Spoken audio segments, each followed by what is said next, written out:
if you haven't already. Did you download your free photographer guide yet?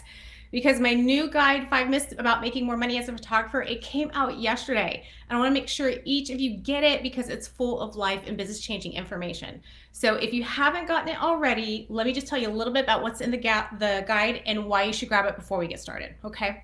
So you guys know that I am to the point and no fluff when it comes to giving information. So this thing is chock full of truths that you need to know about. Okay, this guide talks about 5 common myths you're most likely believing right now that are preventing you from making more money in your business. Okay, myths that very well may be preventing you from having a business that can go full time. Myths that may be preventing you from having a business that will last more than just a few years. We are busting the common myths in the photography industry and telling you the truths about it.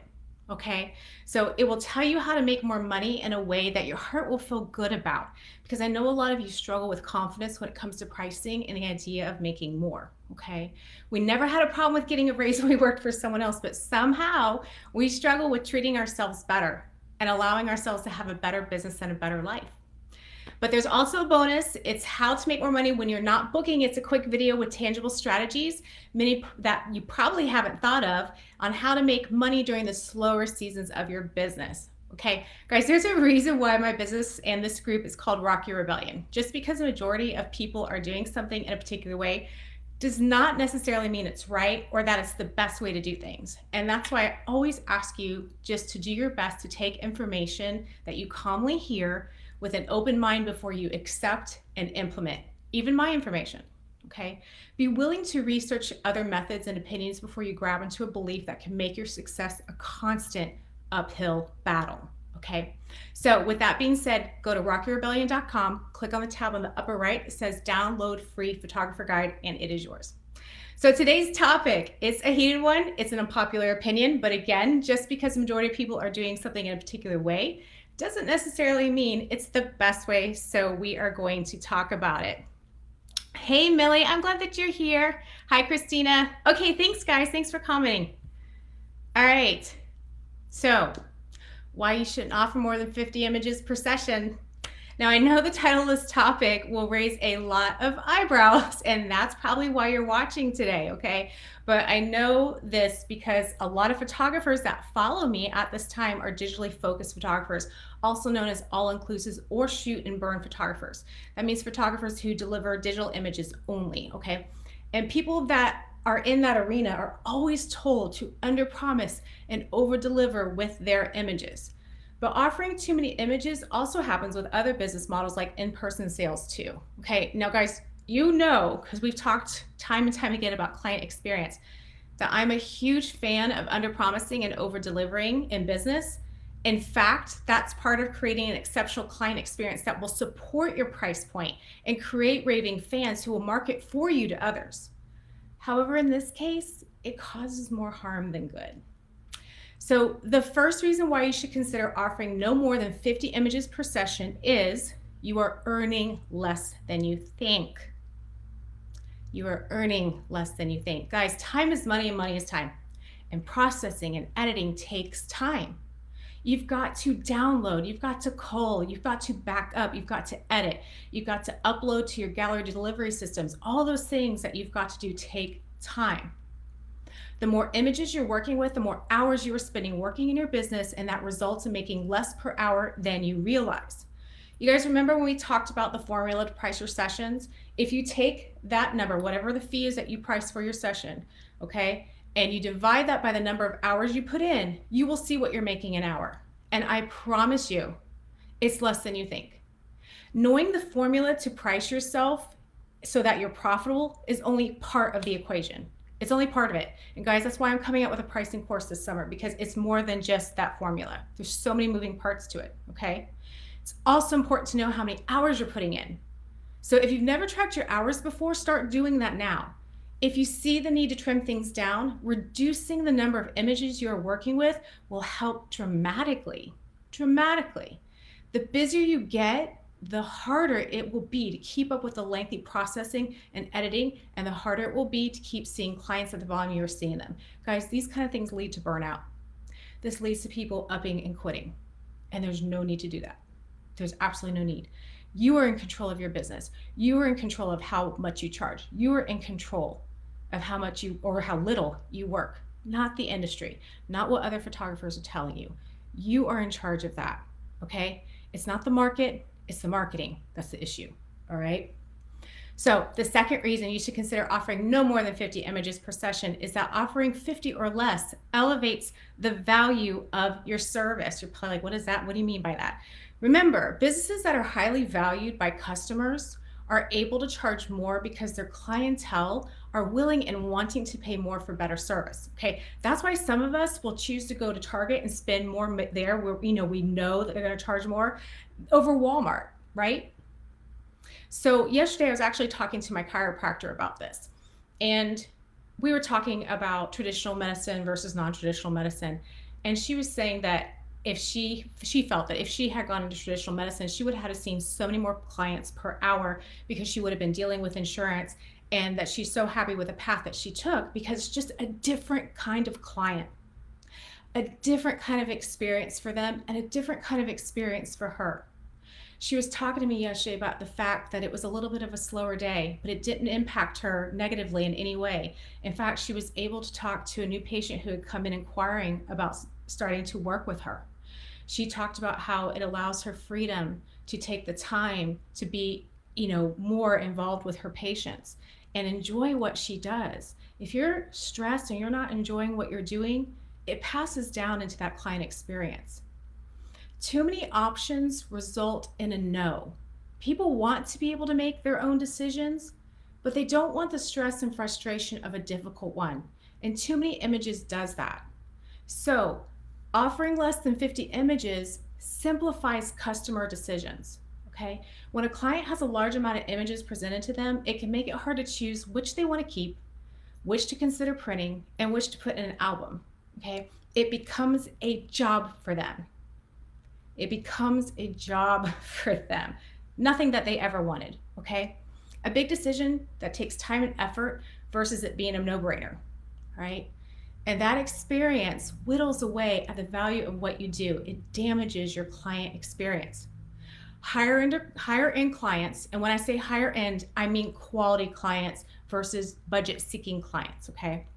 Those quality clients are looking for service from start to finish that gives them what they want and have been looking for it in a way that makes things easy versus stressful. People are willing to pay more for full service instead of the stress of having to do it all on their own. Okay? Simplifying decisions reduces stress, frustration, and decision fatigue. Ever heard of that? Decision fatigue is when someone is presented with so many options that they have all these decisions they need to make and too many frustrations with those potential decisions that they get to a point where they freeze up and they're less likely to be able to make a choice at all. You could be losing money because of that. Too many choices result in a no. No to purchasing more images. No to purchasing more prints. No to recommending you to a friend or a family member. Too many images damages our potential more than any of us realize. Okay? Hey, Daniela, I'm glad you're here. I'm sorry I wasn't loading, but yeah, sometimes if the when you're on the Facebook groups and stuff, if it's not loading, just refresh just like you did and you're good. John says analysis paralysis. Exactly. He says that's part of the issue with losing a client during IPS or Zoom sales. I will differ with you on that. Because I do virtual in-person sales and I do not have a problem. And this is one of the ways that I eliminate that decision fatigue. There's a lot of ways to do it. And I'll be offering you guys more info on that too in the future, but it can definitely happen. I will say that. It can definitely happen if you give them too many decisions, okay? All right, so the third reason to give it or to offer only up to 50 images is that every image is a banger, okay? Guys, if you are guilty of offering more than 50 images, and I know some of you are literally offering hundreds, it's okay if you are. I'm not trying to call you out, but your gallery starts to look like this. It's like all these similar images where there's just slight movements. And that makes it so much harder for people to make decisions, okay? There's very, very little variety, okay? And this further causes decision fatigue for your clients. So when you've got a gallery full of variety, it does three things. Okay, number one, it will exceed expectations.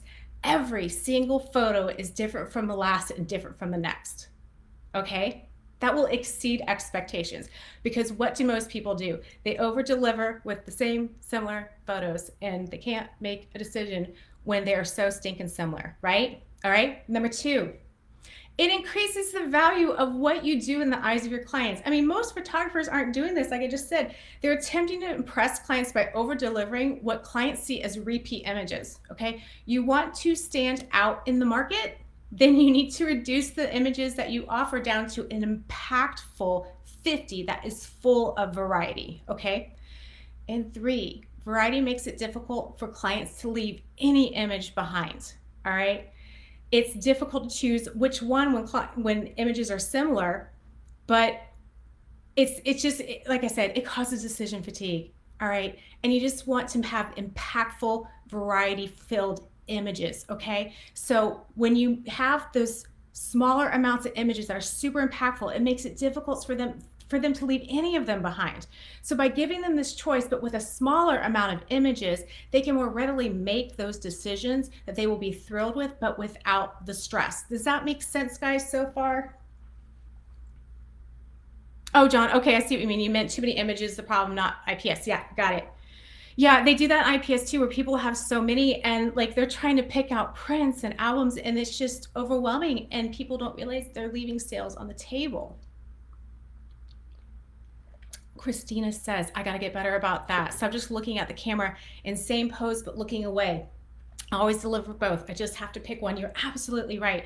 And Christina, one thing you can do too that can help put a little variety is sometimes just, someone might be in a pose, take your body and rotate around them. You can actually get a few very different looking images out of one pose just by moving your body, whether you're rotating around them or whether you get down on the ground and do an up angle, whether you get up on a little stool and kind of do a little bit of down angle. You can get quite a variety that way. So if you haven't done that before, I highly recommend that. All right. Okay, bonus time. Bonus. I want to give you guys my personal strategy. I commit to only 30. That's it. 30. I don't even do 50. On a rare occasion, maybe. But I commit to 30 in my contract in my session experience guide and show 35 at my premiere and ordering appointment. Okay, my max has never been and will never be over 50, except when I was first starting out and learned the hard way very quickly. Okay, so my max ever is 50. And here are my reasons. Number one, ain't nobody got time for more than that. I am super picky and very detail oriented, and I can get very lost in editing. Okay, I simply cannot do more if I'm actually going to make a profit and pay my bills. Also, the more images that I'm processing and culling, the more that affects my bottom line. Number two, I'm able to free up more time for more income producing activities like additional sessions. Editing, culling, processing, uploading, backing up, that is not a money-making activity. It's not. Is it part of your business? Yes. But it affects your bottom line if you're spending too much time doing it, okay? And thirdly, it reduces decision fatigue and provides an elevated client experience. Things like album sales are much more likely because fewer options make decisions easy, okay? I want to have enough images to fit in an album, but not too many to where it becomes a chore to choose. Okay, so most clients that purchase a session album from me can fit maybe 20 to 30 images in it, usually around 20.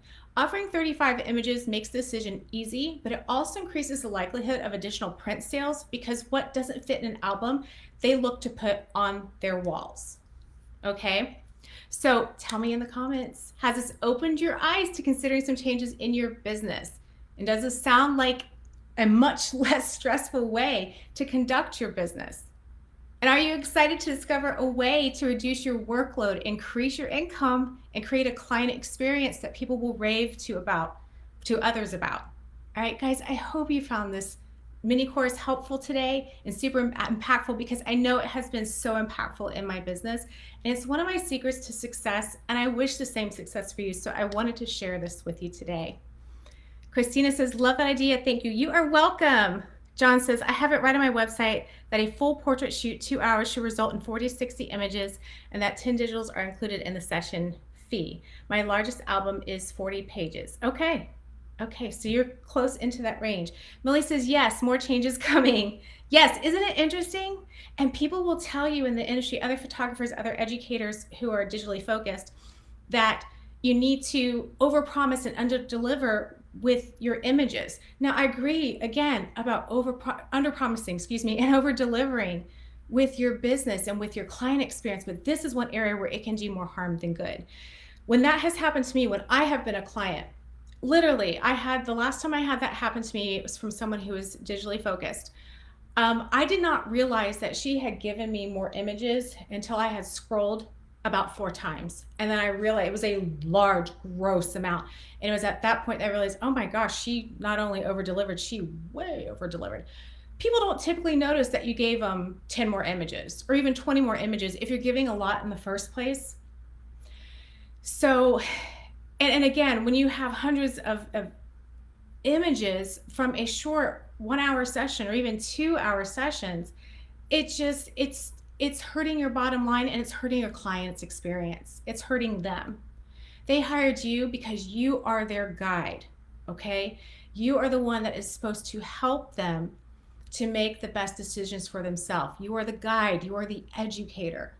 They're not looking to sign up for an additional part-time job to figure out what to do about all these photos. People just literally don't have time. That's why a lot of you that do like upselling, where you'll have like a certain amount of images, you know, have X number of images come in your package. And if you want to buy additional images, you can for a certain amount of money, or you can buy the whole gallery. And what happens a lot of times when you have a whole lot of those images in there, you're just like trying to pull teeth to get people to follow through and make a decision to pick the ones they wanted, decide if they want to buy extra ones, and decide if they want to buy the full gallery. You're giving them 3 different decisions to make from your session. Three choices already, and none of them are easy. Do you guys realize that? Do you see where I'm coming from? Make it easy for your clients. They will love you for it. They will pay you more for it, and they will tell other people about you and do the marketing for you, okay? All right, so let me see, there's some comments popping up. John says, yep. Christina says, and I've never seen a client even post all the images. They always post just a few from their session. That is absolutely right. What are they going to do with all of those? They're sitting in a digital graveyard. That's also why I offer prints and albums. I want to get people's photos out of their computers and into their hands. It's where they belong so they can enjoy them. There's nothing wrong with digital images. I want copies of those too. People want to share them on social media and stuff like that. But people forget about them. And if there's a ton of them, I mean, there's no way that they're going to use all of those, okay? And typically, someone may say, oh yeah, we're going to use these and put them in an album one day. Never happens. Never happens, okay? Millie says, I just got about 37 photos in my headshot gallery, which made it so easy to choose my favorite 20. I bought 3 extras. See? Can you imagine, Millie, if you had gotten, headshot photos and you had 100 to choose from? And you had to pick out what, 10 or 20 and then decide if you want to buy more? Like, that's a job that nobody needs to be assigned by us. We need to treat our clients better. So I know today was an unpopular opinion, but I wanted to give you guys my reasons why, because not only does it make it easier for me in my business, it helps me to serve my clients better. And guys, we've been talking about getting comfortable with pricing yourself so you can make an actual income. We've been talking about getting comfortable with serving an exceptional client experience that will support your price point. These are the things that we talk about here. These are the things that are going to change your business. And it's going to debunk the myths that you have to charge what everybody else is charging. It's going to debunk the myth that you have to start out low and stay low and slowly raise your prices. It's not about the market. It's about the marketing. And all the moving pieces and parts that we do matter. They matter. I don't want them to overwhelm you though. Whenever you get new information, sit with it and see how it feels to your heart before you try to implement, okay?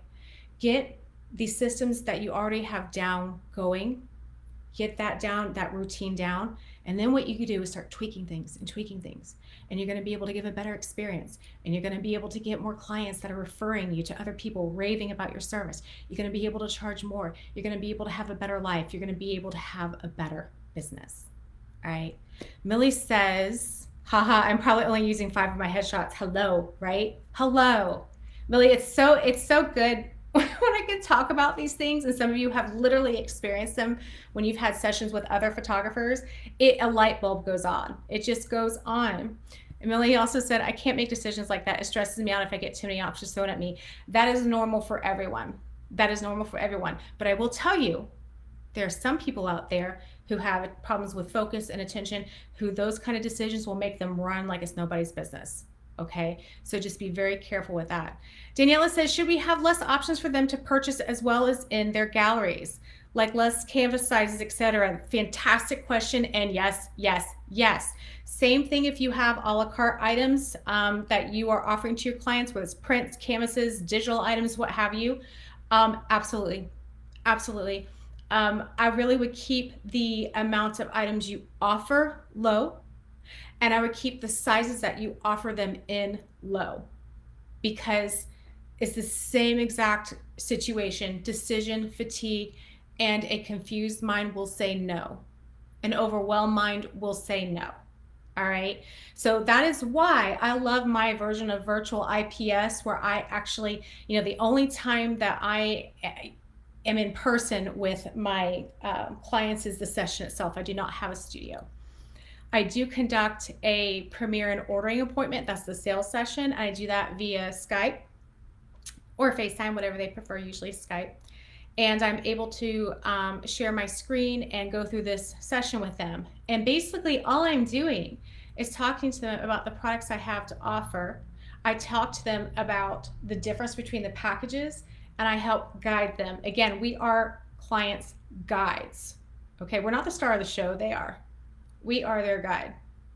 You're there to educate them and help them and serve them so they can make the best decisions. Okay, so when I am able to have that session, that sales session, that premiere and ordering appointment, it's my opportunity to help answer questions that they had or have or didn't know that they had, maybe questions that they were afraid to ask. I will bring up and just approach those objections firsthand before they even have a chance to ask, because they might have been sitting in here, just these little seeds going, I don't know if I want to get this. I don't know if it's worth investing in.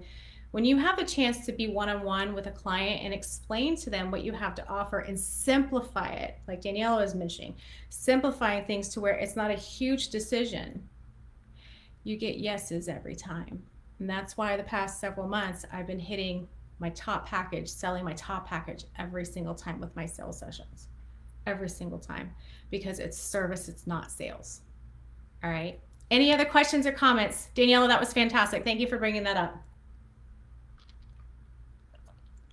This was a good one, guys. You guys know I like unpopular opinions. So if you missed at the beginning, if you have not downloaded my free photographer guide, that's 5 myths about making more money as a photographer, I'm going to be busting some other lies that we have in the industry and telling you the truth behind them so that you can make sure that you are not getting in your own way of success. All right. So again, you go to rockyrebellion.com, click on the tab on the upper right that says download free photographer guide, and it will be yours. All right.